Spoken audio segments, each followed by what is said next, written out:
They called it the Great Silence. For 3,000 years, the Galactic Council had governed a peaceful alliance of 47 species across 12 spiral arms. Disputes were settled through careful negotiation, wars were prevented by diplomatic intervention, and prosperity flowed like rivers of starlight between worlds. The humans had been members for only 2 centuries, but in that brief time, they had become the Council's most dependable mediators, their strange ability to understand both logic and emotion making them invaluable peacekeepers. Then, on a Tuesday that would echo through history, humanity simply left. No ultimatums, no declarations of war, no grand speeches about freedom or destiny. Ambassador Sarah Chun walked into the council chambers, placed a simple resignation letter on the central podium, and announced that humanity was withdrawing from galactic affairs effective immediately. Every human colony, every human ship, every human diplomatic station began a coordinated exodus back to their home system. The aliens watched in bewildered silence as the species that had prevented 17 wars, negotiated 43 trade agreements, and personally saved the lives of countless beings across the galaxy simply packed up and went home. What the Council didn't realize was that humans had left something behind. Not weapons or threats, but something far more dangerous, the absence of their unique gift for keeping peace. And in the vast, dark spaces between stars, old grudges began to stir. Ancient enemies started sharpening their claws, and the delicate balance that had held the galaxy together for millennia began to crack. Because when humans left, they took with them the one thing the galaxy had never learned to live without: hope that different species could truly understand each other. The First War broke out 6 months later. By the end of the first year, 3 species had gone extinct. But this is not a story about the galaxy falling apart. This is a story about what happened when they realized they needed to bring humanity back and discovered that humans had been preparing for something much bigger than anyone had ever imagined. Ambassador Zethkar of the Vraxian hierarchy had witnessed many momentous events in his 4 centuries of life, but nothing had prepared him for the empty chair where Sarah Chun used to sit. The human section of the council chambers felt like a wound in reality itself, a void that seemed to pull at the edges of conversation and leave uncomfortable silences hanging in the recycled air. The motion to establish new mining rights in the Kepler sector is hereby. High Chancellor Morvac's words died as his 6 eyes fixed on the vacant human delegation area. The massive Gornathian leader had been mid-gesture when the absence hit him again, as it did several times each session. For 200 years, this was where the humans would have raised their concerns about environmental impact, worker safety, or the rights of any indigenous species that might be affected. Now there was only empty space and the faint smell of the flowering plants that Sarah Chun had kept on her desk. "Continue, Chancellor," urged Councillor Vexay, her crystalline form chiming softly with impatience. The silicon-based Lidhark had never particularly liked human involvement anyway, considering their carbon-based emotions to be inefficient and unpredictable. The mining consortium has waited 3 cycles for this approval, but Zethkar could see the uncertainty in Morvac's massive frame. Without the humans to ask the uncomfortable questions, to probe for hidden costs and long-term consequences, decisions felt strangely hollow. The Gornathians were excellent administrators, but they relied heavily on human insight to spot potential problems their logical minds might miss. "The environmental surveys are complete," continued Vexay, her crystalline surface reflecting the chamber's soft lighting. "No signs of indigenous life above bacterial level. The mining operation will provide essential rare elements for 17 member species." Zethkar's feathered crest twitched as he considered the proposal. His own people, the Vraxians, were known for their strategic thinking and long-term planning, but even he found himself missing the humans' peculiar talent for asking what-if questions that no one else thought to ask. What if the bacterial life was more complex than it appeared? What if the mining affected nearby systems? What if there were cultural or historical significances they hadn't considered? "I move to approve the mining rights," declared Councillor Thresh, the Manthari representative clicking his mandibles with satisfaction. The insectoid species had always been eager to exploit new resources, their hive mind thinking focused on immediate benefits for their colonies. Seconded, added General Corvinth of the Stellar Marines, a military organization that had grown increasingly influential since the human departure. The reptilian Draconis had been pushing for more aggressive expansion policies, arguing that the galaxy needed strong leadership in these uncertain times. Zethkar felt a chill run through his hollow bones. 6 months ago, this motion would have sparked hours of debate. The humans would have requested detailed environmental studies, cultural impact assessments, and long-term sustainability reports. Sarah Chun would have stood with that quiet dignity of hers and asked questions that made everyone else realize they hadn't thought things through completely. Now the motion was racing toward approval with barely any discussion. All in favor?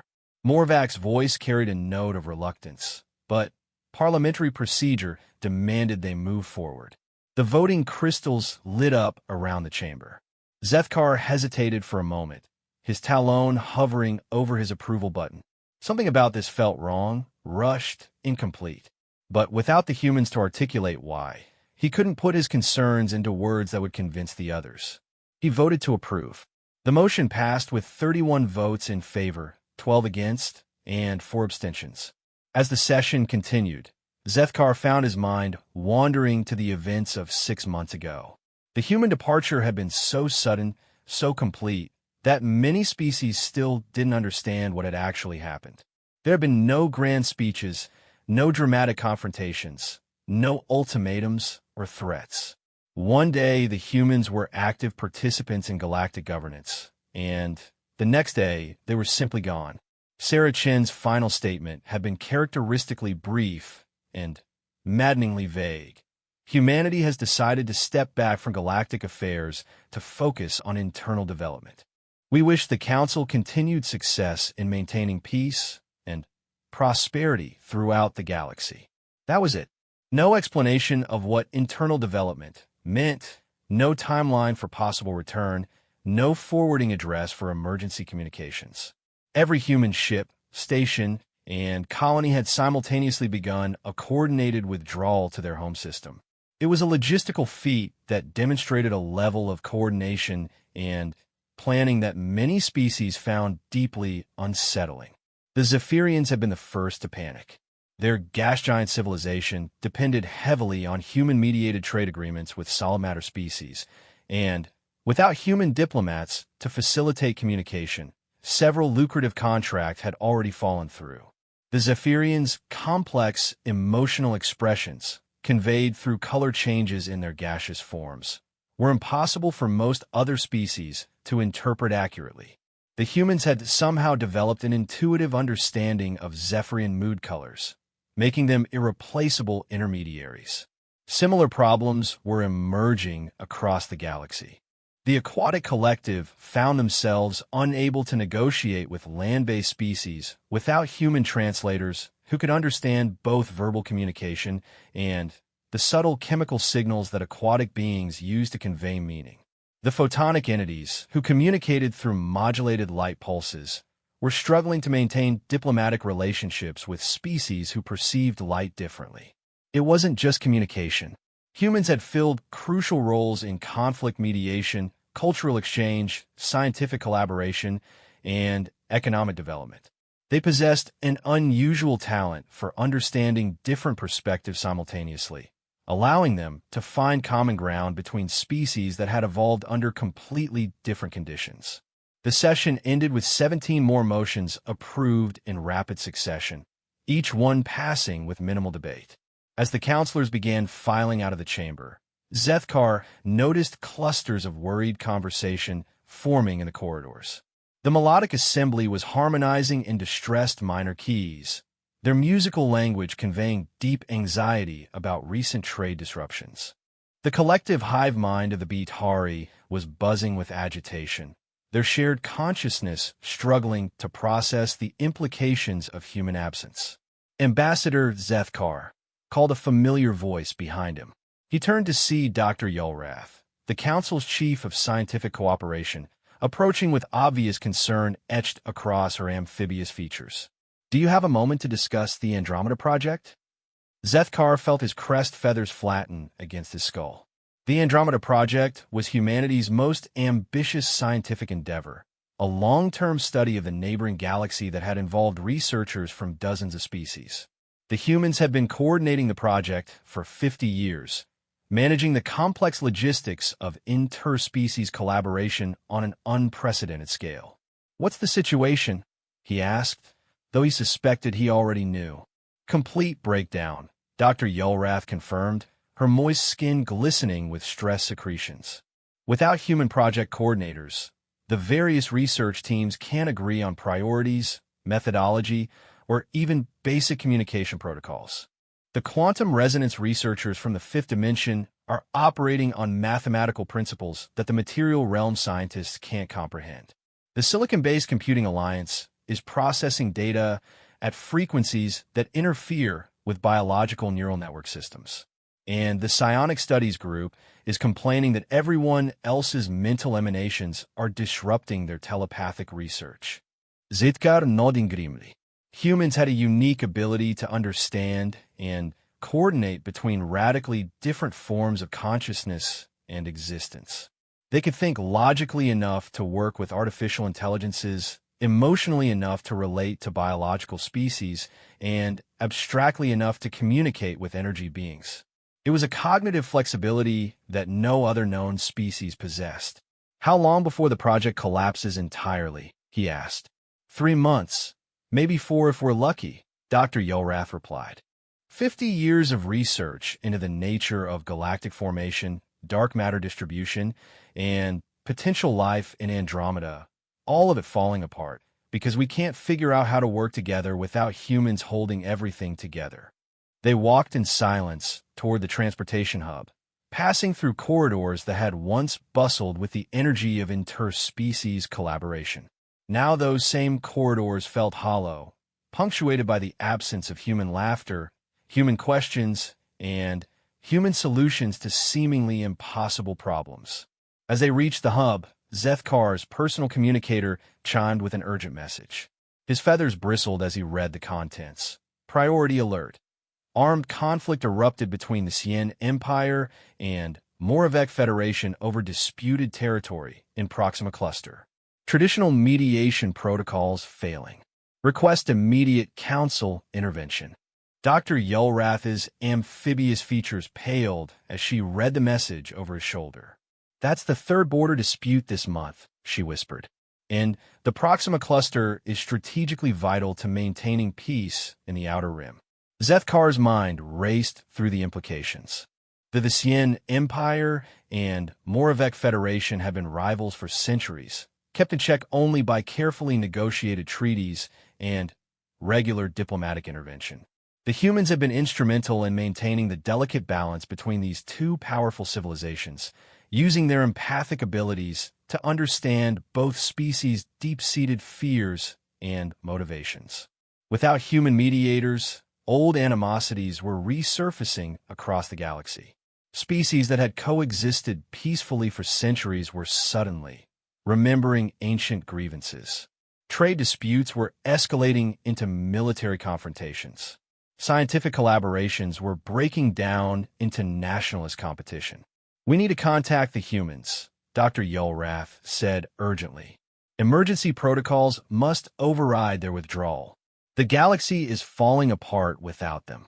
But Zethkar shook his head, his strategic mind already analyzing the futility of such an approach. They've made their choice clear. Every attempt to contact Earth or human colonies has been met with polite but firm refusal to engage. They're not ignoring us out of spite or anger. They've simply decided that their path lies elsewhere. As they spoke, another urgent message arrived, then another. Reports of conflict, failed negotiations, and breaking alliances poured in from across the galaxy. The carefully constructed peace that had lasted for 3 millennia was unraveling with terrifying speed.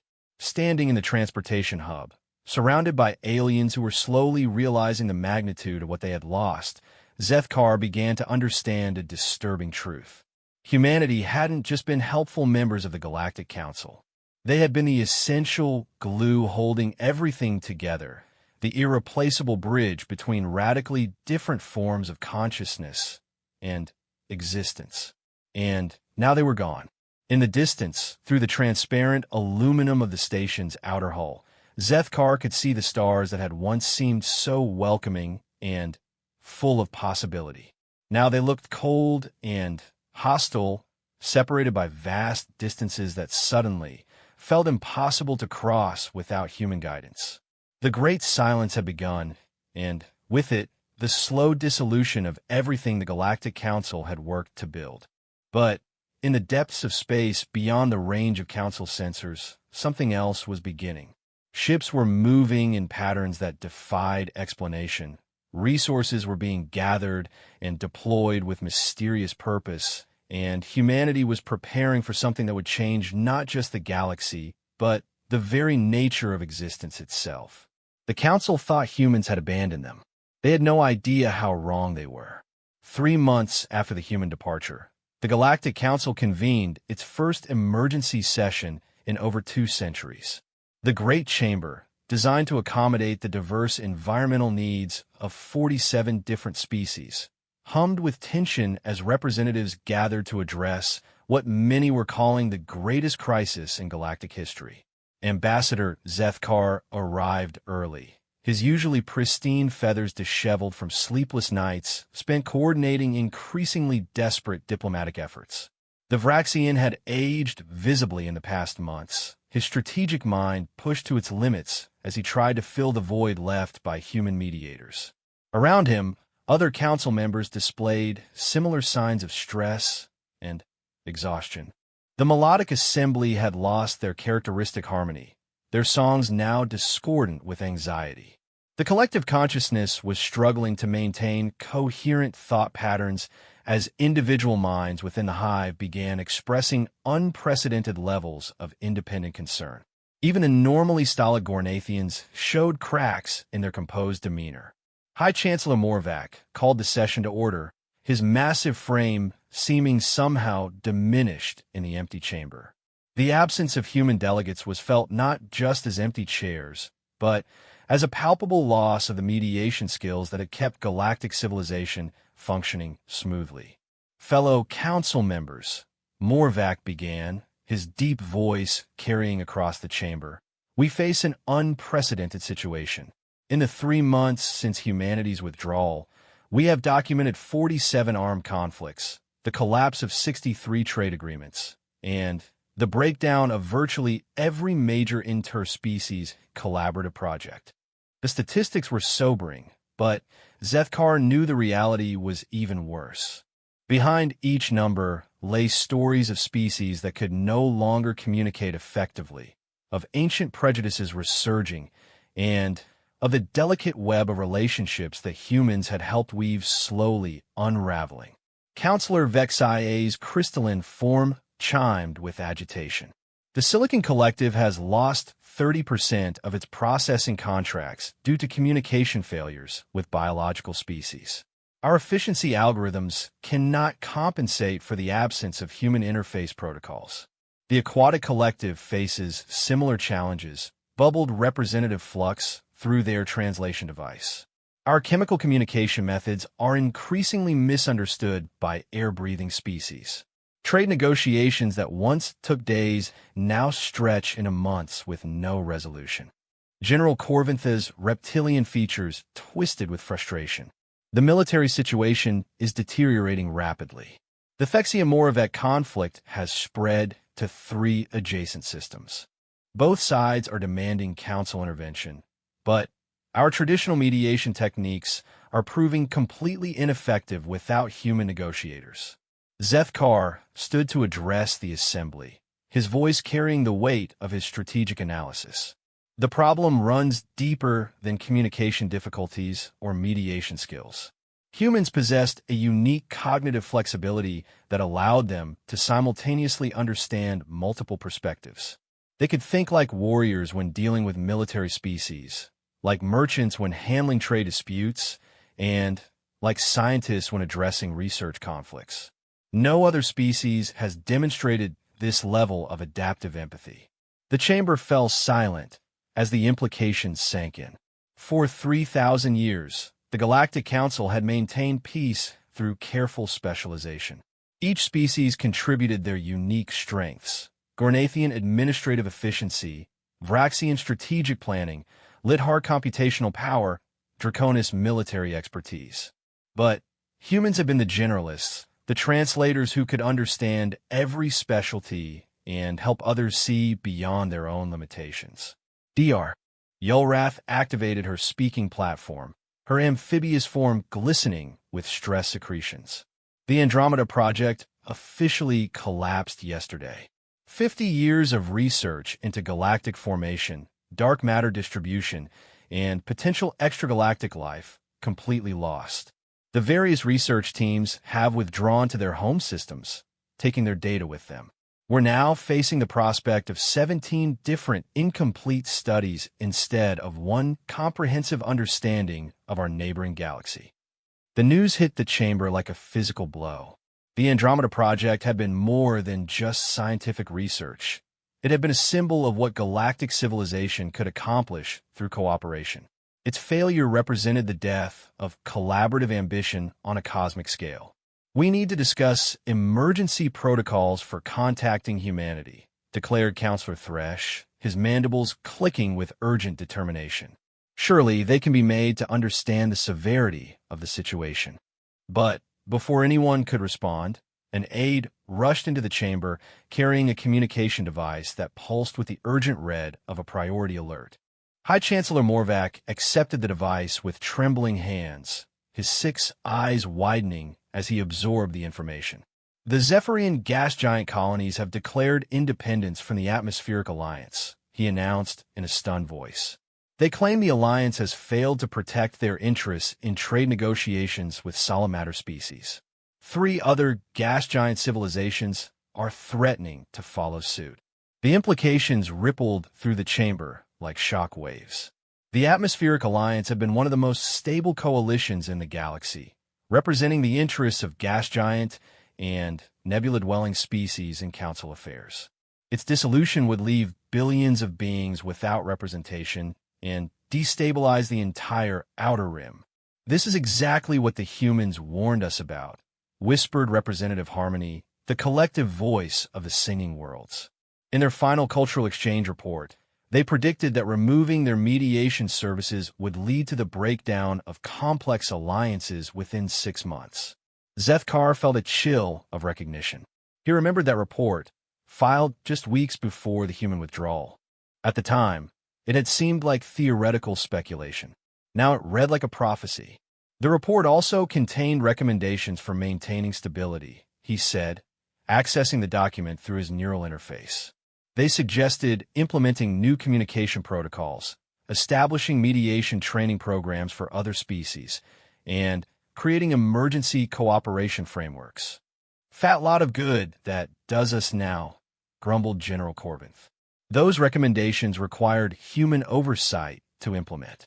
They essentially gave us a manual for maintaining a starship, while simultaneously taking away all the engineers. The bitter truth of the general's observation settled over the chamber. Humanity hadn't just withdrawn their services. They had taken with them the institutional knowledge of how to make galactic civilization function. Without human guidance, even their own recommendations for maintaining stability were proving impossible to implement. Another urgent message arrived, this one from the Outer Rim territories. The Frontier Alliance, a coalition of newly spacefaring species that humans had helped integrate into galactic society, was dissolving into chaos. Without human cultural advisors to help them navigate the complex social dynamics of interstellar civilization, several species were reverting to isolationism or aggressive expansion. The domino effect is accelerating, observed Dr. Yulrath grimly.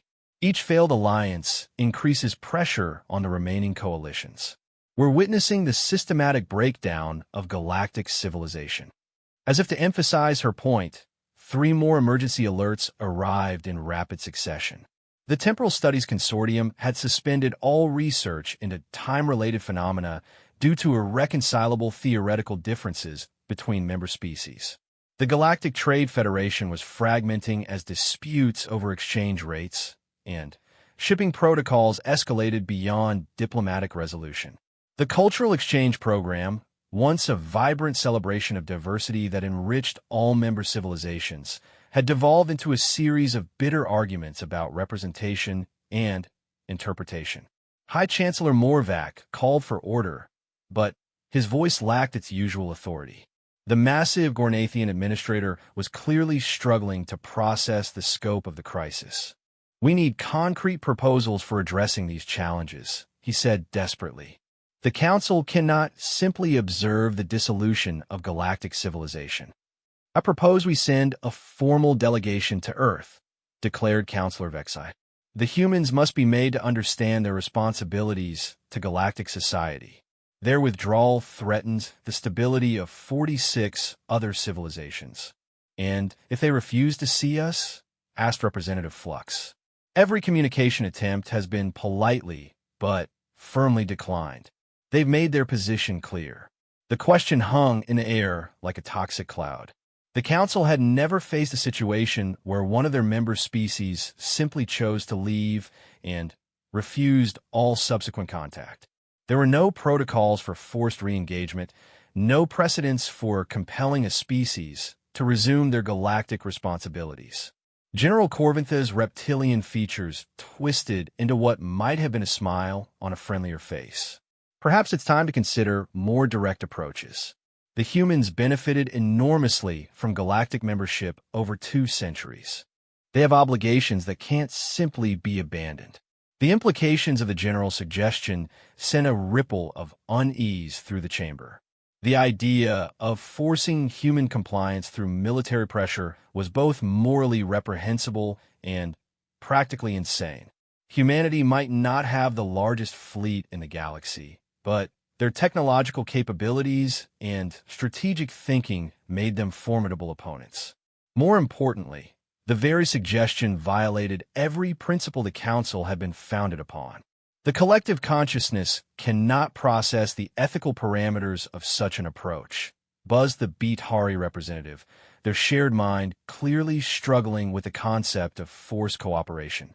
Compelled collaboration contradicts the fundamental basis of galactic civilization.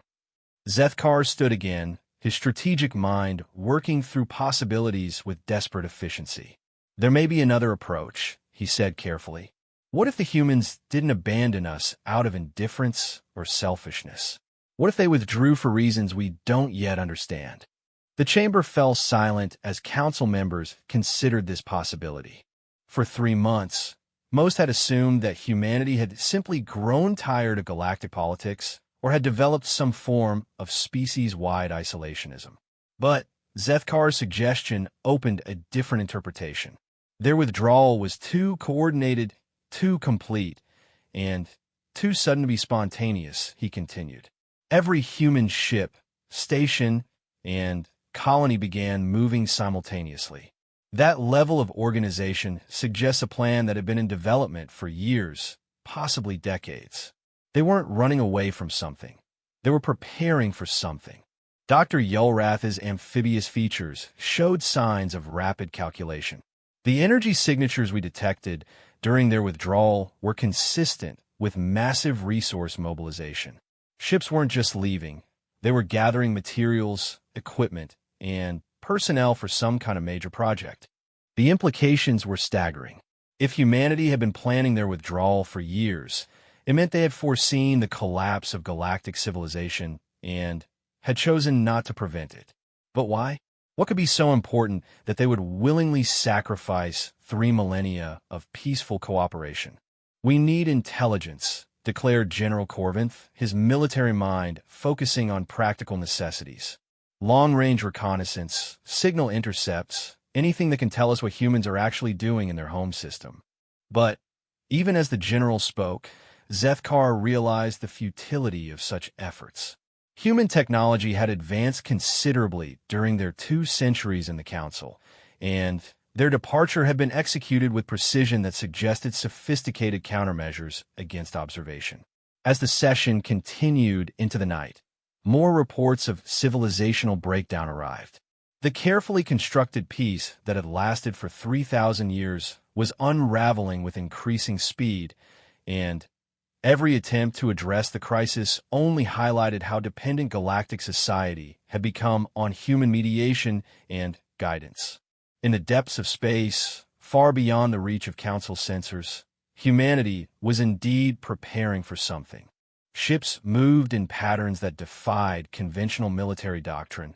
Resources flowed toward projects that existed beyond the imagination of any other species, and the greatest minds of human civilization worked toward a goal that would reshape the very nature of existence itself. The Council thought they needed to bring humanity back to save galactic civilization. They had no idea that humanity was working to save something infinitely more important: the universe itself. The war fleets arrived at the edge of human space exactly 1 year after the withdrawal, their massive formations representing the combined military might of 37 species. General Corvinth commanded the expedition from his flagship, a kilometer-long dreadnought bristling with weapons designed to crack planets. Behind him, the greatest armada in galactic history stretched across the void like a metallic constellation. Ambassador Zeth Kar stood on the bridge beside the general, his feathers dulled with exhaustion and moral conflict. The past year had seen the complete collapse of galactic civilization. The Council chambers now sat empty, their member species locked in a dozen different wars or withdrawn into xenophobic isolation.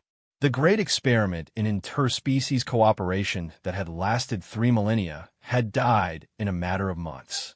Long-range sensors are picking up human defensive positions, reported the tactical officer, her crystalline form chiming with nervous frequency.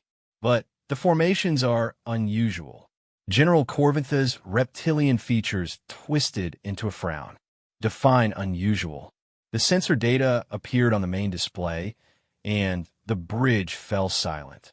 Instead of the expected defensive arrays protecting human colonies, the screen showed something impossible, a massive construction project that dwarfed anything in recorded galactic history.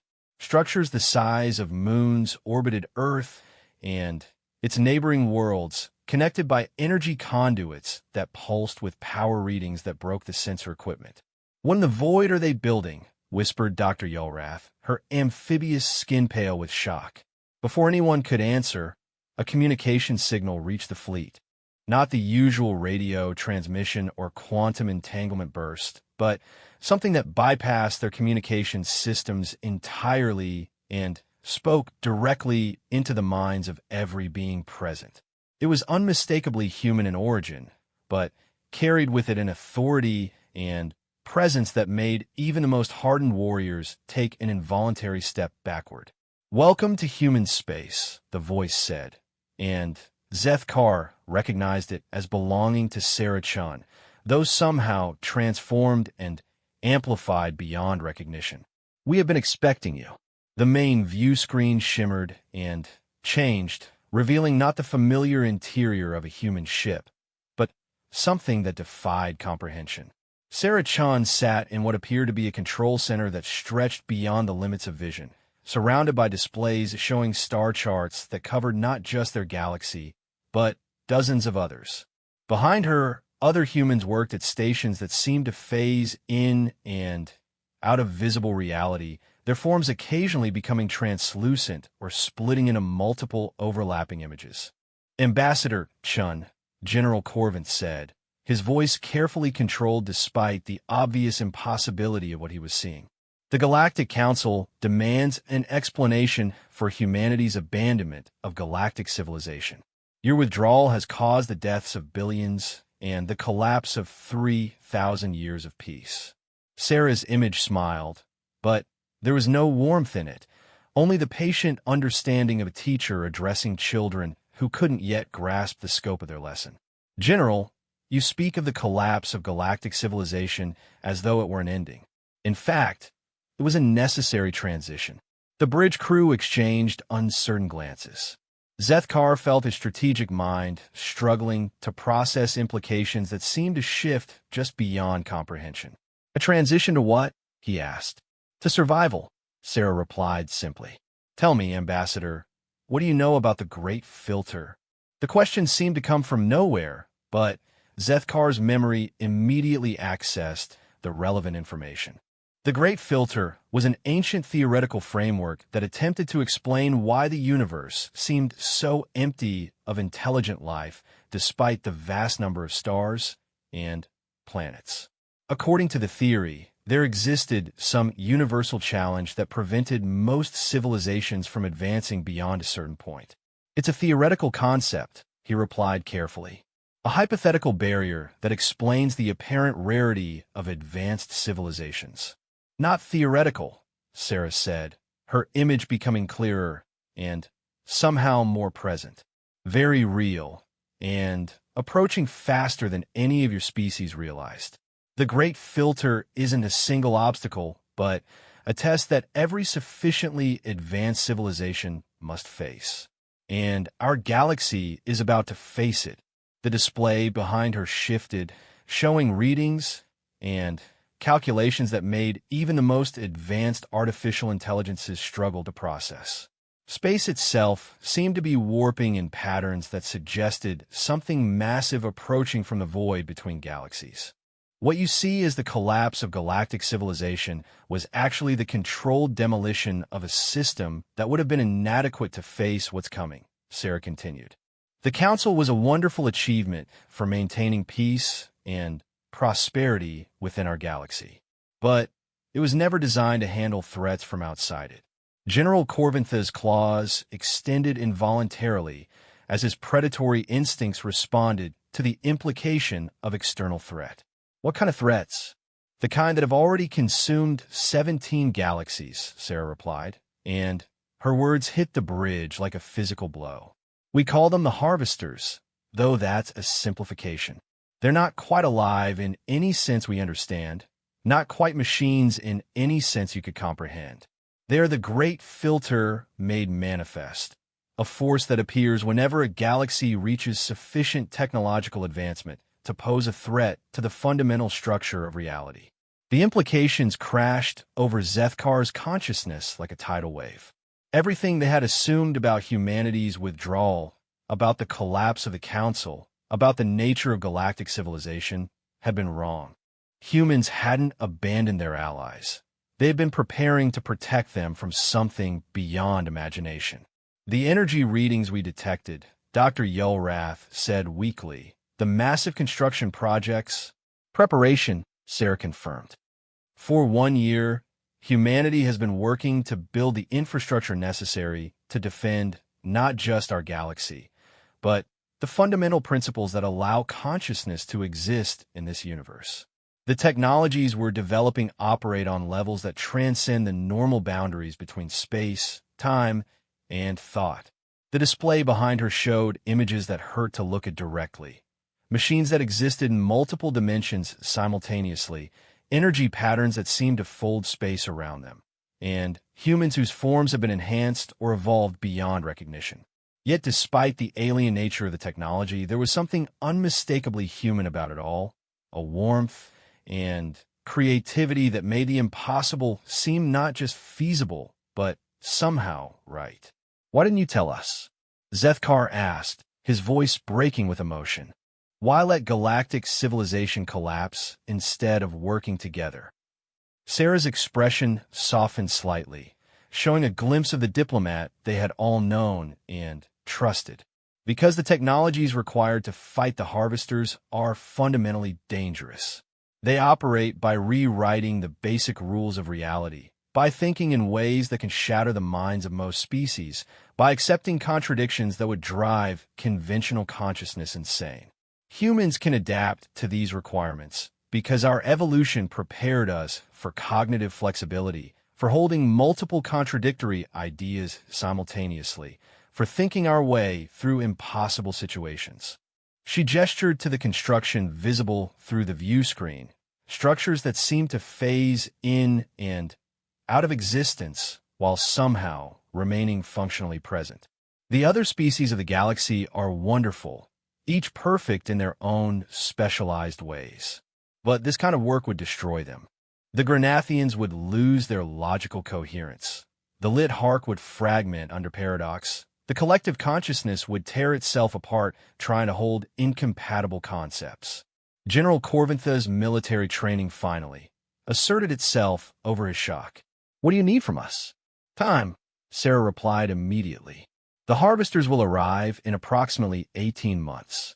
The galactic wars that followed our withdrawal need to stop. Not because peace is inherently better than conflict, but because we need every available resource and every functioning civilization to have any chance of survival." The display shifted again, showing tactical projections that made even the general's experienced mind reel.